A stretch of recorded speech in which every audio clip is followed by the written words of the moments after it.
unyong kaanib ng KMU ay dito na nila umpisahan ang pagpapabagsak sa kumpanya. Isa sa mga paraan dito ay ang paghingi ng mga manggagawa ng mga imposible at di makatuwirang mga kahilingan. At kapag hindi napagbigyan, madalas ay humantong sa mga pagwasak sa mga pasilidad nito.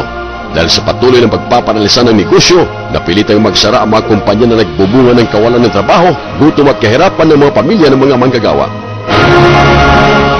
Ibinubuntun kaagad ng Union ang sisi at galit sa mga nagmamayari ng kumpanya at sa gobyerno.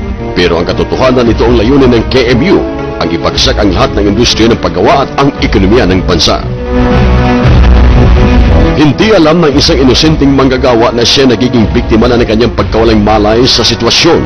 Hindi niya namamalaya na sa kanyang paglagda sa isang petisyon, siya isa ng mass member. Ito ang unang hakbang patungo sa pagiging isang komunista. Bilang mass member, siya sa pilitang isasama sa marami pang mga seminar kung saan tinatalakay ang iba't ibang kurso ng komunista tulad ng Genuine Trade Unionism o GTU, kursong paggawang organisasyon at araling aktivista. Bilang miyembrong masa, obligado siya na sumama, makigulo sa mga wilga, demonstrasyon at malawakang kilos protesta. Karaniwan na sa mga kilos protesta ay makikita at maririnig na isinisigaw ang mga salitang imperialismo, feudalismo at burokrata kapitalismo na ayon sa kanilang paniniwalang ideolohiya ay isang ugat ng kahirapan. Pagkatapos ng mga unang pagsama sa rally, madali na para sa mga komunista na talakayin sa mga manggagawa ang mga ganitong bagay. Ang sunod na mga kursong tinatalakay ay ang National Democracy Course na nagsasaad ng pagtatatag ng isang lipunang hindi di o kontrolado ng mga dayuhan. Kaya't sa susunod na mga pagmamartsa sa kalye, ang mga manggagawang ito ay buo na ang mga kamao at may galit na sa dibdib na sumisigaw laban sa gobyerno at sa bansang Amerika. Dito malalagay na siya sa hanay ng mga tinatawag na National Democratic Activists. Ito ang pangalawang hakbang. At sa patuloy na pag-aaral sa mga nakakaalab ng daming mga propaganda, ang isang pangkaraniwang kasapi ng Union ay nagiging leader na ng mga pag-aaklas na nakikibaka para sa pagbabago ng lipunan. Ngunit sa paglipas ng mga araw, hindi lamang siya isang pangahas kundi isa ng bayolente. Para sa mga komunista, ang isang demonstrasyon ay hindi nagkakaroon ng kagandang karahasan. Kaya't sa halos lahat na kilos protesta at lingid sa kaalaman ng mga manggagawa, ang mga komunista ay nagsasagawa ng mga sabotahe upang may mangyayaring kaguluhan. Ibinibintang kaagad nila na ang mga pasimuno ng kaguluhan ay ang mga instrumento ng Estado at kapitalista ng mga pulis at militar. Ito isang paraan upang maiangat ang antas ng pakikibaka ng mga manggagawa.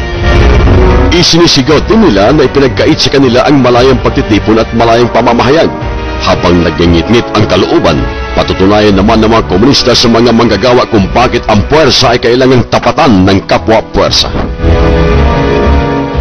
Dahilan upang tatalakayin na naman nila ang isa pang aklat na Philippine Society and Revolution na si Jose Maria Sison mismo ang may akda. Dito na ikukondisyon nila ang isip ng mga manggagawa na ang tanging solusyon sa problema ng bayan ay revolusyon.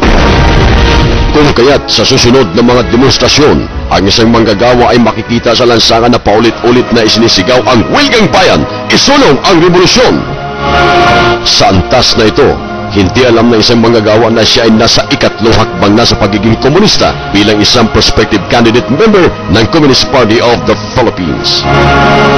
Dito sisimulan na ng mga komunista ang pagbibigyan ng leksyon at aklat ni Karl Marx, Mao Zedong, Vladimir Lenin, Jose Maria Sison at iba pang mga aklat ng komunismo. Pagbabago. Kung gusto natin ang pagbabago, kailangan maging malawak ang ating kaalaman at karunungan. Pag-aralan natin ang mga nilalaman nito at isagawa natin. Ito ang simpleng tugon ng mga komunista kung ang isang manggagawa ay nagtatanong kung bakit niya kailangang basahin ang ganitong uri ng mga aklat. Kapag ang mga manggagawa ay nagsimula ng basahin ang mga ganitong aklat, ang mga agam-agam niya hinggil sa komunismo ay unti-unti nang maglaho hanggang sa tuluyan niyang yakapin ang mga ideolohiyang nilalaman nito. Mula sa pagiging prospective candidate member, aakyat naman siya sa ikaapat na hakbang, ang pagiging candidate member. Bilang candidate member, aanyayahan naman siya sa mga matataas na antas na pagpupulong. Dito tinatalakay na ang iba't ibang kurso ng komunista tulad ng kursong orientasyon ng partido, batayang kursong partido at batayang kursong pangkadre. At kaisipang Mao Zedong.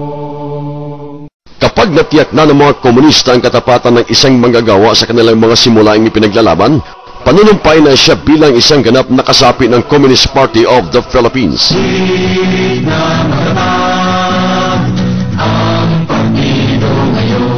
Mula sa isang karaniwang kasapi ng Unyon na nangarap na magkaroon ng dagdag na pasahod, sa pagiging aktivista na ang isinusulong ay reforma, sa pagiging revolusyonaryo at sa pagiging komunista.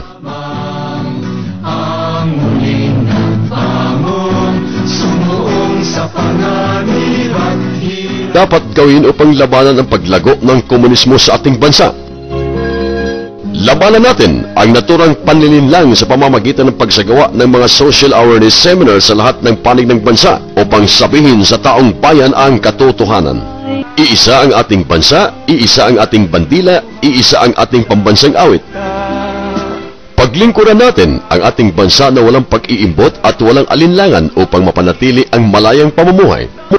Ipamana natin sa susunod pang henerasyon ang kapayapaan, kalayaan at maunlad na pamumuhay sa bagong milenyo.